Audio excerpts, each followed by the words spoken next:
Hello everyone, कैसे हो आप सभी लोग। वेलकम टू जैसे स्टडी क्लासेस। आज हम लोग पढ़ेंगे मृदा टॉपिक, भारतीय मृदा। जो सबसे पहले क्वेश्चन ये उठता है, मृदा किसे कहते हैं।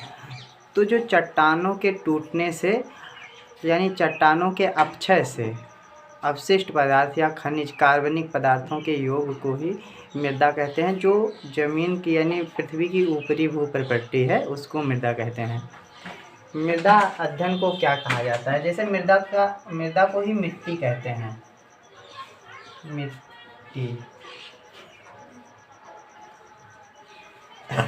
मिट्टी और मृदा अध्ययन को हम पैडोलॉजी कहते हैं।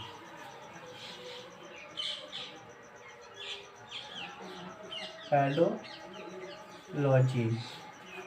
मतलब होता है मृदा अध्ययन।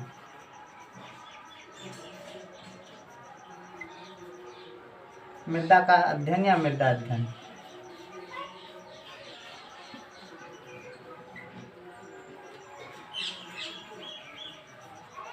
मृदा का अध्ययन क्या कहलाता है, पैडोलॉजी कहलाता है। अगर देखा जाए भारतीय मृदा को, तो भारतीय मृदा को जो भारतीय कृषि अनुसंधान परिषद है, इंडियन कॉरपोरेशन एग्रीकल्चर रिसर्च, उसने भारतीय मृदा को 27 गौण तथा 8 मुख्य मृदा में बांटा है। यानी 27 गौण मृदा है और 8 मुख्य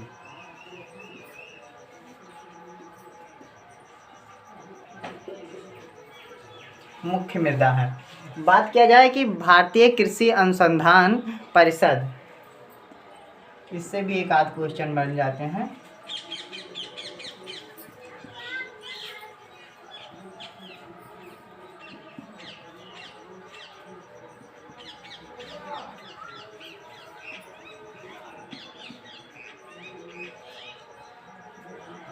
अनुसंधान परिषद जो है,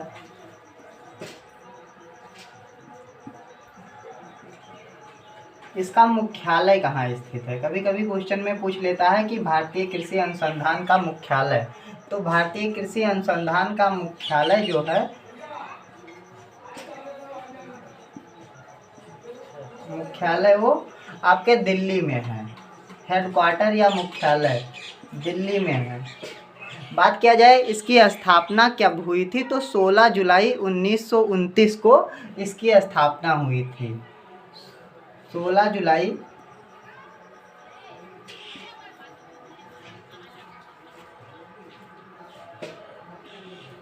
1929 को इसकी स्थापना हुई थी। इसका हेडक्वार्टर कहाँ है, दिल्ली में है। भारतीय कृषि अनुसंधान, इसको शॉर्ट में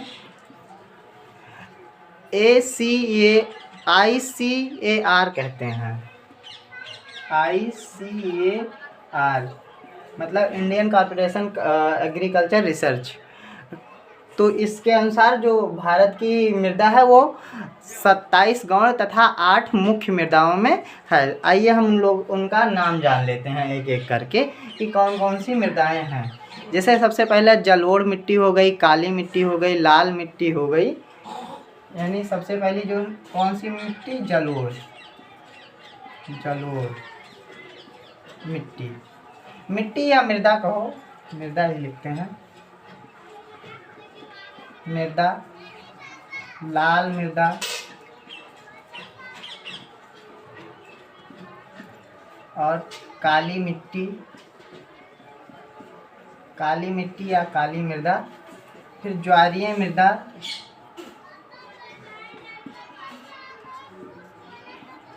मृदा, और लवणीय या क्षारीय मृदा हो जाएगा। फिर लोटराइट मृदा हो जाएगा और शुष्क मृदा नंबर 5वां हो जाएगा।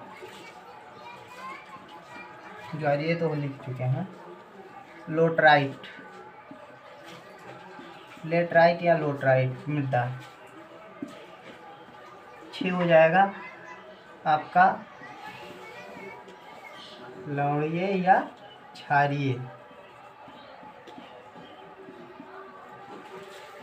क्षारीय मृदा। 7 हो जाएगा पर्वतीय मृदा।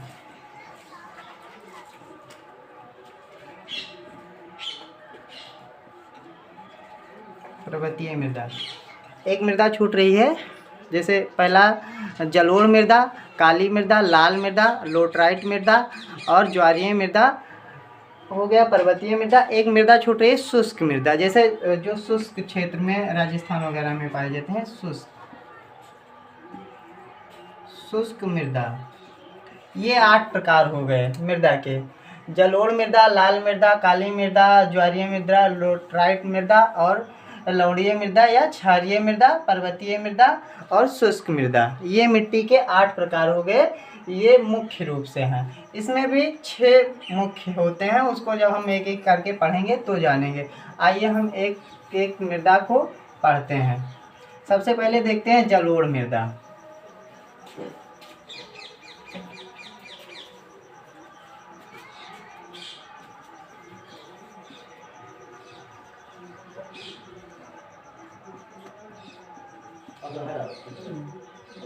जलोढ़ मृदा, जलोढ़ मृदा जो है वो नदियों के समीप पाई जाती है। ये भारत की सबसे ज़्यादा पाई जाने वाली मृदा है। ये भारत में लगभग 43% भूमि में पाई जाती है और ये सबसे ज़्यादा उपजाऊ भी होती है। यानी ये जो है सर्वाधिक मृदा, अगर मृदा में देखा जाए इन प्रकार में, तो सबसे ज़्यादा कौन सी मृदा पाई जाती है? जलोढ़ सर्वाधिक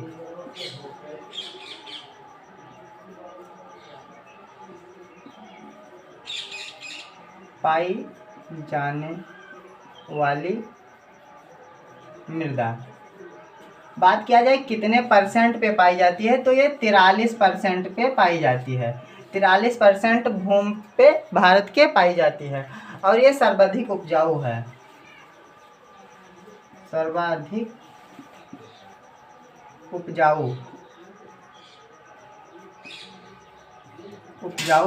मृदा है। अगर बात किया जाए इसके अन्य नाम की, तो इसको कांप या कछारी मृदा भी कहते हैं। इसका अन्य नाम जो है कांप या कछारी मृदा है। और इसका निर्माण कैसे होता है? तो नदियों के अवशिष्ट से निर्माण होता है या हुआ है, कैसे, इसको अभी बात करते हैं। इसका अन्य नाम जो है कांप या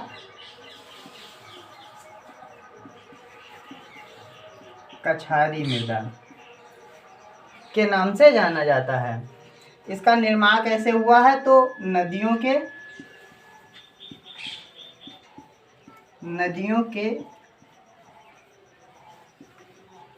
अवशिष्ट पदार्थ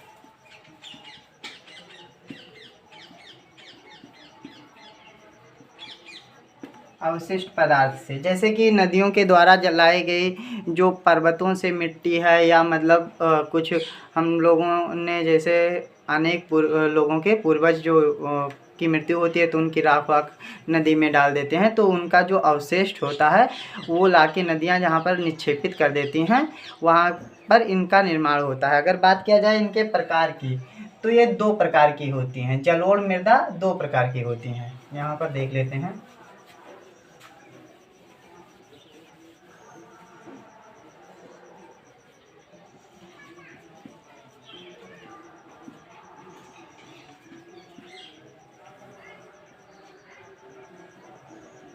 एक होती है बांगर और एक होती है खादर। जो बांगर होती है वो पुरानी जलोढ़ मृदा होती है। यानी बांगर कैसी मृदा है? ये पुरानी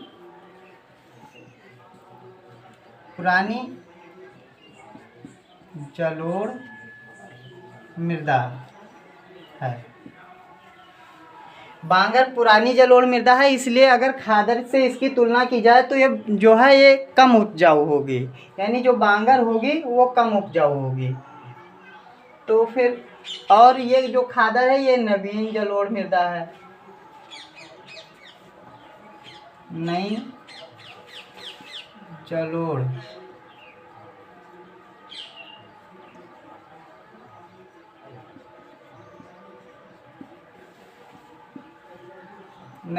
मृदा है, ये अधिक उपजाऊ है।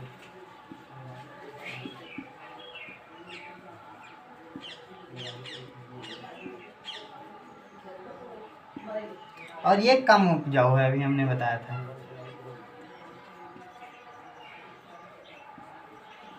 उपजाऊ है।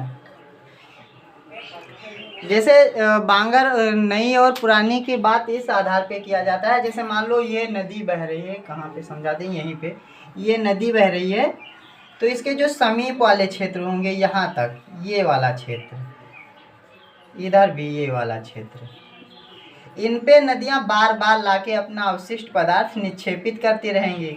लेकिन जो इसके दूर वाला यानी थोड़ा ऊंचाई वाला भाग होगा यहाँ पर, ये वाला भाग, तो इस पे जो कभी जब नदी पुराने समय में यानी कुछ समय पहले यहाँ पर निक्षेपित की होंगी मिट्टियाँ, वही निक्षेपित रहेगा, लेकिन वो अपने समीप बार बार बाढ़ वगैरह ला के यहाँ पर निक्षेपित करेंगी। तो ये हो जाएगी नवीन जलोढ़ मृदा, जिसको हम खादर कहते हैं, और ये हो जाएगी पुरानी जलोढ़ मृदा, जिसको बांगर कहते हैं। ये जलोढ़ मृदा के प्रकार हो गए।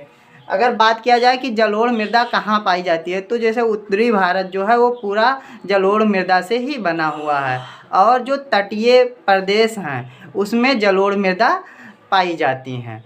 अगर बात किया जाए इनमें फसलों की, तो जो दलहनी यानी खाने योग्य दलहनी या खाद्य फसलें जो होती हैं वो यहाँ पर सबसे अधिक पाई जाती हैं। जैसे गेहूँ हो गया, चावल हो गया, या मतलब गन्ना वगैरह हो गया, ये खाद्य फसलें, और साथ में दलहनी फसलें यहाँ पर ज़्यादा उगती हैं। तो जलोढ़ मृदा की अगर हम बात करें इसके क्षेत्र की तो ये कहाँ पर पाई जाएगी? उत्तर भारत और तटीय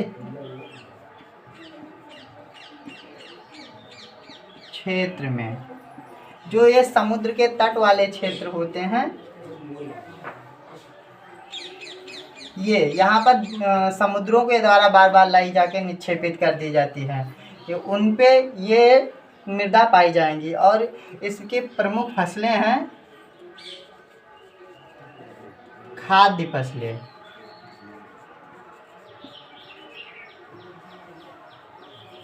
जैसे गेहूँ,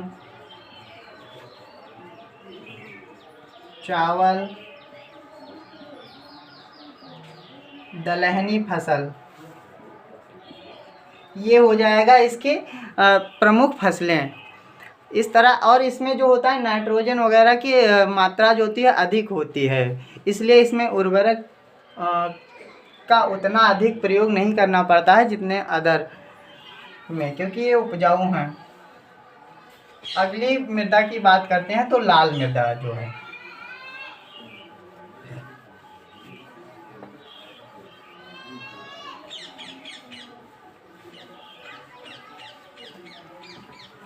लाल मृदा,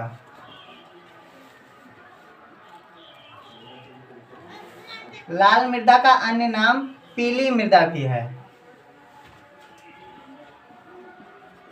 पीली मृदा, ये पीली मृदा इसको क्यों कहा जाता है? क्योंकि यहाँ पर जो है पानी जब लाल मृदा में मिल जाता है तो ये पीला रंग हो जाता है, इसलिए इसी मृदा को पीली मृदा भी कहते हैं। अगर बात किया जाए कि लाल मृदा जो है अपने भारत की सेकेंड हाईएस्ट मृदा है, मतलब दूसरे नंबर में सबसे ज़्यादा पाई जाने वाली मृदा है। ये 18% भाग पे पाई जाती है, और ये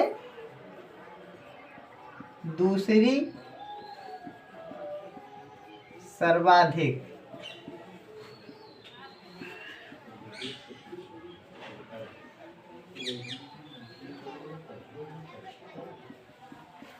विस्तार वाली मृदा है।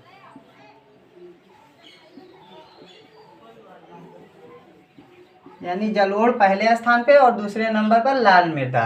लाल मृदा का कारण अगर जानने की कोशिश किया जाए कि ये लाल क्यों होता है, तो इसमें आयरन ऑक्साइड यानी आयरन लोह तत्व होते हैं। इसमें लोहा और फास्फोरस और फास्फोरस ये दो तत्व के कारण इसका रंग लाल होता है। ये हो गया। बात किया जाए इसके क्षेत्र में कि ये कहाँ कहाँ पाई जाती है, तो जैसे छत्तीसगढ़ हो गया, झारखंड हो गया, मध्य प्रदेश, उड़ीसा, तमिलनाडु और आंध्र प्रदेश, इन क्षेत्रों में पाई जाती है। यानी कहाँ कहाँ पाई जाती है लाल मृदा के क्षेत्र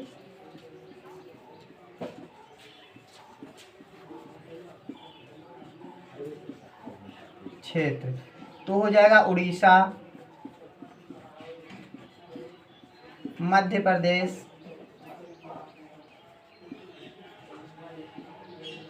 छत्तीसगढ़,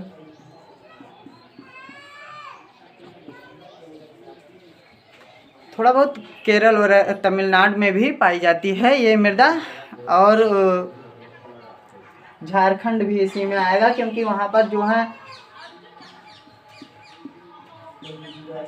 जो चट्टाने हैं उनके टूटने से इनका निर्माण होता है। अगर इसमें फसलों की बात की जाए तो मूंगफली हो गया, गेहूं हो गया, तंबाकू हो गया और गन्ना, इसकी जो है मात्रा अधिक रूप से पाई जाती है। फसल इसमें क्या है, मूंगफली, तंबाकू, गन्ना और गेहूं इसकी प्रमुख फसलें हैं। इस मृदा में प्रमुख रूप से ये फसलें पाई जाती हैं। आज के लिए इतना ही, अगले वीडियो में हम मिलते हैं। बाकी जो 6 प्रकार हैं उनके बारे में अध्ययन करेंगे और वीडियो को ज़्यादा से ज़्यादा शेयर कीजिए। बाकी कोई भी क्वेश्चन आपका यहाँ से छूटने नहीं पाएगा। Thank you.